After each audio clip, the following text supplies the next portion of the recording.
Whiskey, Wine, and Wellness, episode 16, kicking off season 2. Change of location, similar structure, not really. Adam Jacobson, Pat Charette. Hey, I didn't have to say my name. Yeah, that's your name. First off, we're drinking Jack today. Old school. Keeping it. Yep. Already open bottle. It's a Friday. Friday. It's a 3 Friday. Eastern. We can drink Jack. Yeah.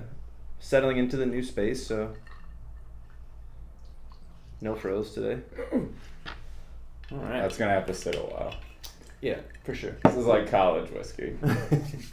All right, so a little different structure. We're basically going to look at a couple of questions that we get on a regular basis from people that we work with. Try and spit a little bit of education and kind of give our insights on commonly asked questions that we get. So I will start, and the first question that I get most frequently is how much do I need to exercise, or how often do I need to exercise specifically to lose weight? So I always look at Well, how if you're trying to lose weight, how frequently do you exercise? You Adam? Personally, I work out almost every day, but I gotta work out every day to lose weight? incorrect. So that always the answer is it depends, right? Okay. I always try and explain it as your caloric balance is like a bank account that you're trying to make overdraft. So every time you eat, you make deposits, and at the end of the day, you need that to be negative. You need to overdraft it if you want to lose weight.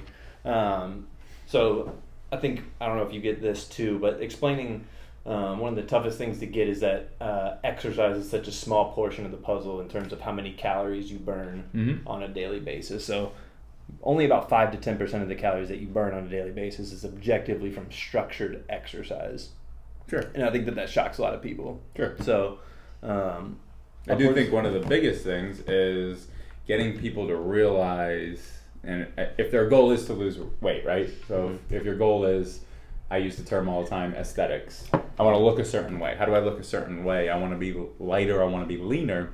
I do think getting the person to understand, hey, you might not be as strong. You're not going to need as much food. You're going to need to be in a calorie deficit. That's rule number one. Anybody will say that. But, you might not be as strong as you were when you were eating a bunch of food. And yeah, as long as you have that understanding, because so many times, and I'm sure you've said this, I've said this a million times, well, I want to build muscle and lose fat.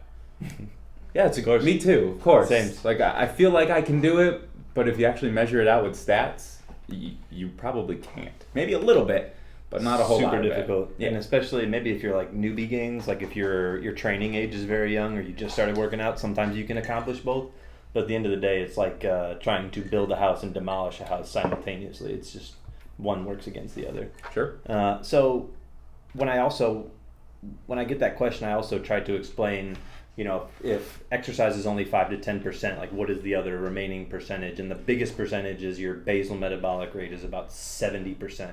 And that's just your body existing and feeding your natural tissues, right? Like just doing your bodily functions, digesting, not necessarily digesting food, that would be a little bit different, but just your organs working and whatnot. And I use that, again, as the biggest piece of the puzzle to explain why strength training is the foundation, because if you can increase your basal metabolic rate, that's your lowest hanging fruit and the fastest way to speed it up. So, we always used to say this a million times a day, but the more muscle that you have, the faster your metabolism is, the more calories you burn each day. So that's why we strength train, even though the strength training session in itself doesn't burn as many calories objectively in that time that a cardio session would.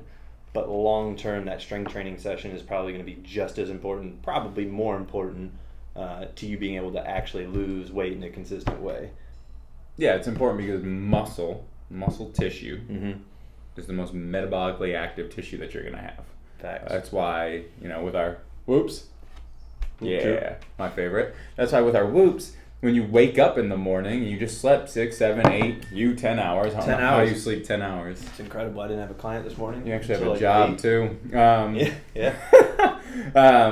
But when you sleep 6, 7, 8 hours, like you've already burnt 600, 700 calories, depending on where you're at, based on, your body existing, like you just said. And I don't think people realize that. And that's why Orange Theory, shout out to Orange Theory, they are making a living on how many calories you're going to burn after your workout, the after burn. Mm-hmm.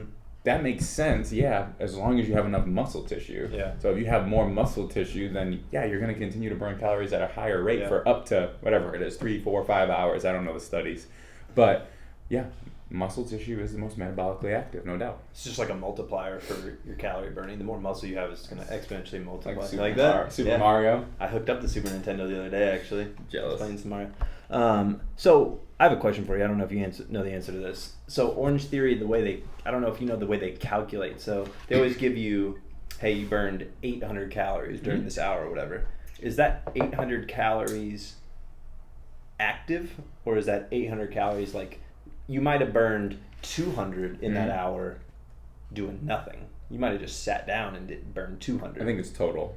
Including what you would have burned if you just like laid on the floor in there and did nothing? Yeah, because all it is you're putting a heart rate monitor on and it's up on the screen and you're watching your heart rate and the calorie counter. Okay. That's it. Okay. So it's counting for that workout period. And So- they're going to use total anyways because they want you to burn the most. So you're like, Right. "Oh, I burned 800 today," Right. which is good. I think conversely, I think the Apple Watch does the opposite. I think the Apple It Watch gives you a gives split. Does it? Okay. Yeah. Okay, that makes sense. No more Apple Watch, just Team Whoop. But I wore the Got a Apple naked Watch. wrist. Yeah, I know it's It weird. makes me uncomfortable. I worked hard to get rid of that tan line. The Apple Watch I wore for 2 or 3 years, probably closer to 3, and they always gave me both, whether I was running, I believe, or doing functional cool. training. Yeah. It's That's kind of sad because you don't even look at the other one. You're just like, I just want to know how many calories I burnt total because Yeah. I earned it. Yeah, because they are burned. It's Yeah. not like they're fake. They're really burned. Yep. Okay. So 70% is your basal metabolic rate. That's your first thing that can be most helpful. Raising that through, just I guess lower stress, things like that can be helpful. But having more muscle mass is your number one way to boost that. Yes. Then you have your non-exercise, such as you're walking around doing your daily task. That's another, 10-15%. And then your thermic effect of food, how much energy it takes to digest your food. But that's all. That's it as a whole.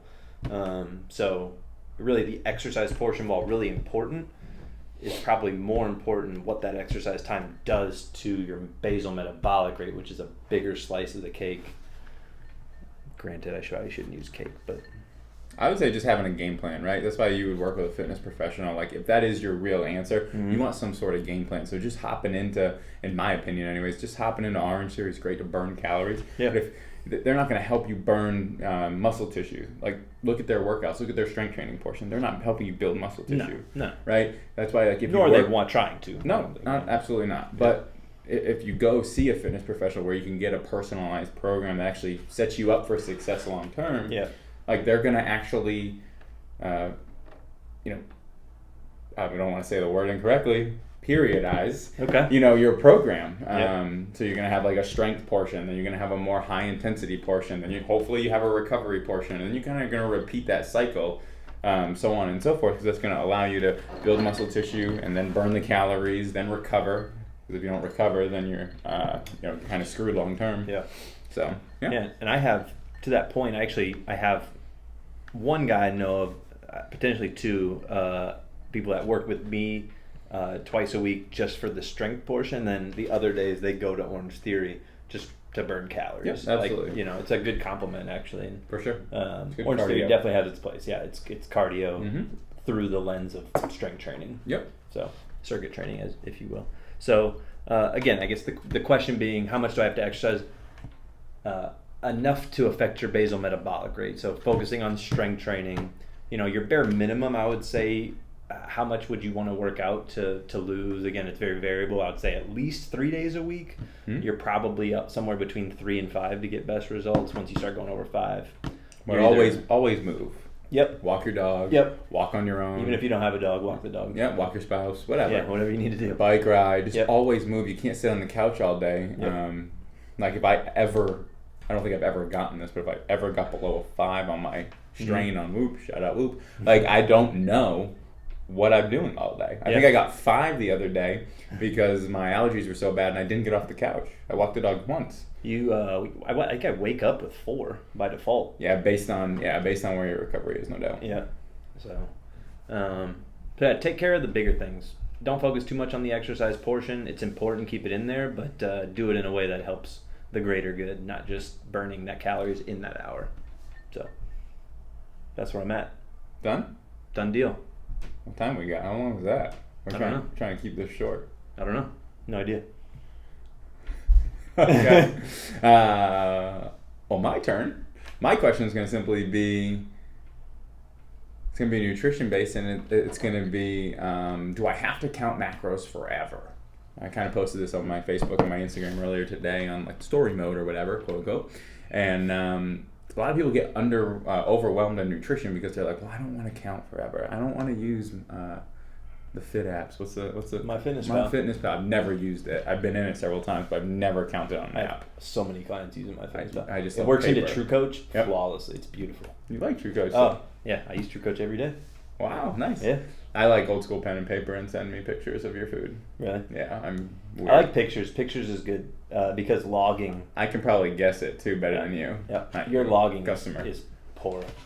Yeah. If you're minus 500 calories every day and we're gaining weight, like we're logging. Yeah, incorrectly here. But yeah, like, do I have to count all the time? I don't want to count, and I'll use the tough word for me, periodization again. Mm-hmm.